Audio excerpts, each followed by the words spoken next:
Praise the lord. ప్రభు అయిన యేసుక్రీస్తు నామంలో ఈ కార్యక్రమాలు వీక్షిస్తున్న మీ అందరికీ హృదయపూర్వకమైన వందనాలు తెలియచేస్తున్నాం.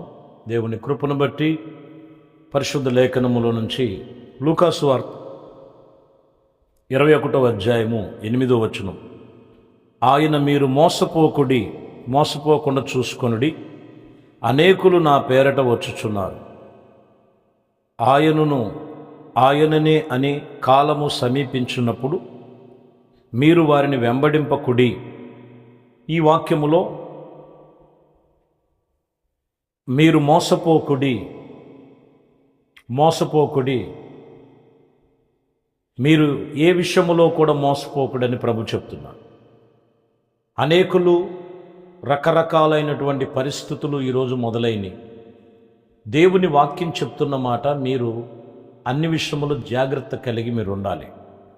ఎందుకంటే ఈ మోసకరమైనటువంటి తలంపులన్నీ కూడా అపవాది సాతానులో నుండి వచ్చినాయి. అపవాది సాతానులో నుంచి, మనుషులలో నుండి ఈరోజు దేవుని పరిచర్య చేస్తున్నటువంటి అనుభవాలలో ఉన్నటువంటి వారి మీద కూడా పనిచేస్తున్నాయి. ఎందుకంటే ప్రకటన గ్రంథంలో 12వ అధ్యాయము 9వ వచనం ఉంటుంది, కాగా సర్వలోకమును మోసపుచ్చు అపవాది అనే సాతానును పేరు కలిగిన ఆది సర్పము, అది మహాఘట సర్పము, భూమి మీద పడదోయబడి ఉన్నది. మీరు గమనించాలి, అనేకమైన విషయములో సర్వలోకమును మోసపుచ్చేటువంటిది అపవాదైన సాతాను. ఈరోజు మనిషి మోసపరిచేటువంటి తలంపులు ఎక్కడి నుంచి వచ్చాయంటే అపవాదైన సాతాను నుంచి.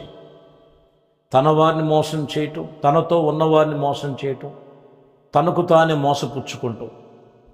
అందుకని వాక్యం చెప్తున్న మాట, మీరు మోసపోకుండా చూసుకోండి జాగ్రత్తగా. ఎన్ని విధాలుగా లోకములో మాయపరిచే, మభ్యపరిచే మాటల వలన మోసపోతున్నారో వాక్యం చెప్తున్న మాట. దీనికంతటికి మూల కారణం ఎవరంటే అపవాదైన సాతానుడు పేరు కలిగిన ఆది ఘట సర్పము సర్వలోకమును మోసపుచ్చుచున్నది. మీరు గమనించాలి.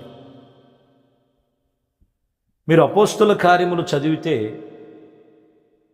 5వ అధ్యాయములో 2వ వచనములో అపోస్తుల బోధలలో ఉన్న కుటుంబం, ఒక కుటుంబం ఉన్నది. ఈ కుటుంబంలో ఉన్న భార్యాభర్తలు ఇద్దరు కూడా అననీయ సపేరా అనేటువంటి ఇద్దరు. చూడండి, వాళ్ళకి దేవుని మాటలు విన్న తర్వాత, మాకు ఒక స్థలం ఉంది, అది అమ్మి దేవుడి పనికి మేము ఇస్తామని ఒక వాగ్దానం చేశారు.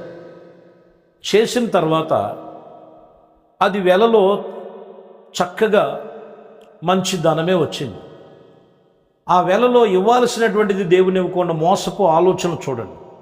అందుకని అక్కడ దైవజనుడు పేతురు చెప్తాడు. అక్కడ మీరు గమనిస్తే 5వ అధ్యాయములో 3వ వచనములో, అప్పుడు పేతురు, అననీయ, నీ భూమి వెలలో కొంత దాచుకొని పరిశుద్ధాత్మను మోసపుచ్చుటకు సాతానుకు ఎందుకు నీ హృదయములో ప్రేరేపిస్తున్నావు?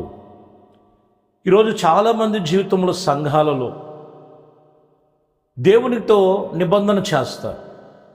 ఎలా మోసపోతున్నారంటే మీరు గమనించాలి. దేవుని సన్నిధిలో దేవుని పని కోసం విత్తేది, అది దేవుని కొరకు, దేవుని పరిచర్య కొరకు, దేవుని పని కొరకు వాడబడుతుంది. వీళ్ళలో ఆలోచన చూడండి, అంతెందుకు లేని కొంత దాచుకొని ఎప్పుడైతే వారు మనసులో దేవునికి ఇస్తే, దేవుడు అడుగుదానికంటే, ఊహించిన వాటికంటే అత్యధికముగా చేస్తాడు. ఆయన సమస్తమును చేయగలిగిన దేవుడు ఆయన. మీరు చాలా జాగ్రత్తగా గమనించాలి. ఇప్పుడు ఎవరు మోసపుచ్చుకున్నారు? వీళ్ళు మోసపుచ్చేటువంటి పరిస్థితి ఏంటంటే అపవాదైన సాతానికి, మోసానికి చోటిచ్చారు. కాబట్టి వాక్యం చెప్తున్న మాట, ఎందుకు మీరు పరిశుద్ధాత్మను మోసపుచ్చుటకు సాతానుకు ఎందుకు మీ హృదయంలో చోటిచ్చారు? చాలామంది జీవితంలో కొన్ని ఆర్థికమైన పరిస్థితులు కొన్నిసార్లు ఎందుకు చూపుతున్నాయి? ఇది దేవుడు పెట్టింది కాదు, మనం మనుషులు పెట్టింది కాదు, దేవుడు పెట్టినవి. ఏంటంట? దేవుడికి చెందవలసింది దేవుడికి చెందాలి. దేవుడికి చెందకోకుండా మనుషుడు ఏం చేస్తున్నాడంట?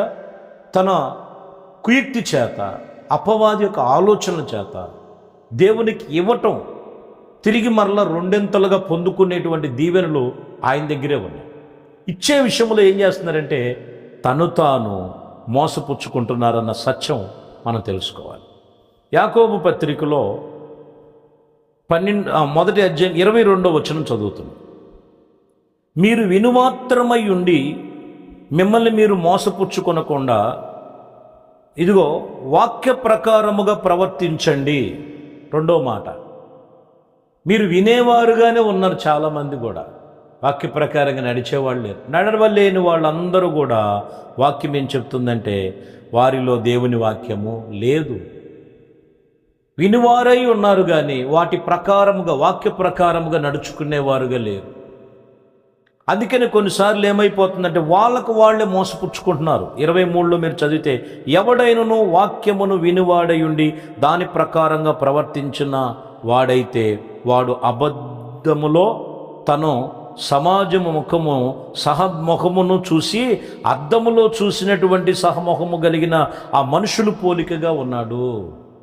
ఇక్కడ మీరు గమనిస్తే, ఎవడైనా వాక్యమును వినివాడై ఉండి దాని ప్రకారంగా ప్రవర్తించలేని వాడు, వాక్యం అనేది అద్దముతో పోల్చాడు.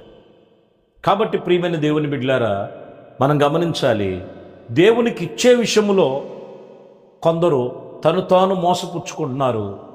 దేవుని వాక్యం వింటున్నారు, విని వాటి ప్రకారముగా నడుచుకునే విషయంలో తము తాము మోసపుచ్చుకుంటున్నారు. ఎందుకనంటే 1వ అధ్యాయంలో 21లో మీరు చదివితే యాకోబు పత్రికలో, అందుచేత సమస్త కల్మషమును వెర్రవీగుచున్నటువంటి దుష్టత్వమును మాని లోపల నాటబడిన మీ ఆత్మలను రక్షించుటకు శక్తి కలిగిన వాక్యమును స్వాత్వికముతో మీరు అంగీకరించేది ఎంతమంది అంగీకరిస్తున్నారు? అంగీకారము లేకోకుండా బలహీనులుగా ఉండి అనేకమైనటువంటి పరిస్థితుల మధ్యలో ఉన్నారు ప్రియమైన దేవుని బిడ్డ. కాబట్టి వాక్యం ఇక్కడ చెప్తున్న మాట ఏమని రాయబడి ఉన్నదంటే, మిమ్మల్ని మీరు మోసపుచ్చుకోకుండా జాగ్రత్తగా చూసుకోండి. 1, దేవునికి ఇచ్చే విషయంలో.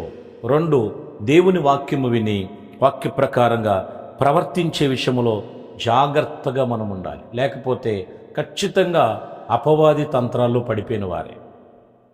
ప్రకటన గ్రంథములో 3వ అధ్యాయం 8వ వచనములో, నీ క్రియలను నేను ఎరుగుదును, నీకున్న శక్తి కొంచెమై ఉండెను, నీవు నా వాక్యమును గైకొనక నా నామమును ఎరగలేదు గనుక ఇదిగో తలుపు నీ యొద్ద తీసే ఉన్నది, దాన్ని ఎవరు వేయలే. తలుపు, దేవుని తలుపు తీసే ఉంది. నువ్వు వాక్యం ఎప్పుడైతే గైకొంటావో, నీ క్రియలు ఎప్పుడైతే మార్చుకుంటావో, నీ తలంపులు ఎప్పుడైతే మార్చుకుంటావో, నీ కళ్ళ ముందే ఉంటుంది అక్కడ ఆశీర్వాదపు దీవెనలు. ప్రభు చెప్తున్నాడు, తలుపు నీ యొద్ద తీసే ఉంది, ముయ్యబడలా.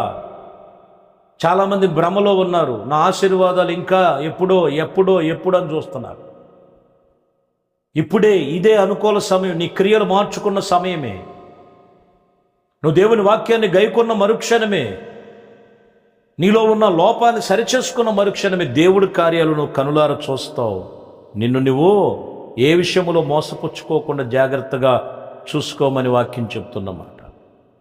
కొరింథీయులకు రాసిన 2వ పత్రికలో 4వ అధ్యాయం 2వ వచనంలో, అయితే కుయుక్తిగా నడుచుకొని దేవుని వాక్యమును వంచనగా బోధింపకయు సత్యమును ప్రత్యక్షపరచబడు వలనని ప్రతి మనుషునికి మనస్సాక్షి ఎదుట ఇదిగో మనలను మనమే దేవునికి అప్పగించుకోవాలి జాగ్రత్తగా. ఏంటిదంట? కుయుక్తిగా నడుచుకోవద్దు. దేవుని వాక్యమును వంచనగా బోధించటం కాదు, సత్యమును మనము ప్రత్యక్షపరచబడాలి. సత్యవాక్యమును మనం అనుసరించాలి. సత్యవాక్యమును మనం అనుసరించినట్లయితే దేవుని వాక్యం చెప్తున్నమాట, ఇదిగో దేవుని సన్నిధిలో నువ్వు ఆశీర్వాద ఫలములు పొందుతావు. ఎందుకంటే వాక్యము రాయబడి ఉన్నది. ఏమై ఉన్నదంటే యాకోబు పత్రికలో 1వ అధ్యాయం 26వ వచనంలో చదివితే, ఎవడైనను నోటికి కళ్ళె ముంచుకొనక తమ హృదయములోను మోసపుచ్చుకొనుచు భక్తి కలిగిన వాడని అనుకొనుచు ఎడలా వాని యొక్క భక్తి వ్యర్థమే. 3వది ఏంటంట? తన నోటికి కళ్ళె ముంచుకోవాలి. ఈరోజు మోసపుచ్చేటువంటి ఆలోచనలు ఏంటంట? దేవునికి ఇవ్వక తను తాను మోసపుచ్చుకుంటున్నాడు. దేవుని వాక్యం విని తన క్రియలు సరిచేసుకొనక మోసపుచ్చుకుంటున్నాడు. 3వది, పైకి భక్తి గలవాడై ఉండి తన నోటికి కళ్ళె ఉంచుకొనక వ్యర్థముగా భక్తిహీనంగా మాట్లాడటం వలన తను తాను చేసిన భక్తి వ్యర్థమైపోతుంది. కాబట్టి దేవుని వాక్యం చెప్తున్న మాట, నీవు ఆయన ధననిధిలో నుండి మంచి మాటలు దేవుడిస్తున్నాడు, మంచి మాటలు ఇస్తున్నాడు. ఆ మంచి మాటలు మనం వినాలి. ఆ మంచి మాటలు విని ఆ మంచి మాటల్లోనే నీకు ఎంతో లాభసాధకం ఉన్నది. కాబట్టి ప్రియమైన దేవుని బిడ్డలారా, దేవుని వాక్యాన్ని తోసివేయక, దేవుని వాక్యానికి విరోధముగా ఉండక, దేవుని వాక్యమును బట్టి నిన్ను నీవు జాగ్రత్తగా కాపాడుకో. అట్టి విషయములో దేవుడు నిన్ను ఏర్పరచుకొని ఉన్నాడు. దేవుడు కృప మీకు తోడయుండి నడిపించునుగాక. ప్రార్థన. పరిశుద్ధుడా, ప్రేమ కలిగిన తండ్రి, ఈ వాక్యములో ఎవరు మోసపోవద్దు, నిన్ను నీవు మోసపుచ్చుకోవద్దని చెప్తున్నావు. ఏ విషయంలో మోసపుచ్చుకుంటున్నాడు మనుషుడంటే, ప్రభువా మీరు జ్ఞాపకం చేసుకోండి నాయన. ప్రతి బిడ్డలు కూడా లోకములో ఉన్న మాటలు నమ్ముతున్నారు. మీ మాటలు వినేటట్లుగా సహాయం చేయి. ఎందుకు మోసపోతున్నారంటే వేరు మాటలకు చోటిచ్చి అపవాది మాటల చేత సర్వభూమిని ఇదిగో మోసపరిచేటువంటి తలంపులు దేవుడి యొద్దకు వచ్చి దేవునికి ఇవ్వలేక, కొందరు హృదయమునివ్వక, ఆలోచనలివ్వక, తన మనసునివ్వక దేవునికి ఇచ్చే విషయంలో ఎక్కడ మోసపోతున్నారు. దేవుడు వాక్యం విని వాక్యానుసారంగా వినువారై ఉండగా దాని ప్రకారంగా ప్రవర్తించడానికి అయ్యా సంకోచిస్తున్న వారిని మీ చేతులకు అప్పగిస్తూ, లాగునే తండ్రి మీ చిత్తము చొప్పున, మీ వాక్యము చొప్పున మీ బిడ్డలు ఆశీర్వదించి దీవించండి. మీ ఆత్మచేత నింపి సహాయము దయచి. పరిశుద్ధుడా మీ పొందన నోటి మాట వలన ఎక్కడ పడిపోతున్నారో వారిని మీ చేతుల్లో అప్పగిస్తూ, సమస్తమును మీకే అప్పగిస్తూ, సర్వ మహిమ ఘనత ప్రభావాలు మీకే పొందుకో. యేసుక్రీస్తు పరిశుద్ధ నామములో ప్రార్థించి వేడుకొనుచున్నాము తండ్రి. ఆమేన్.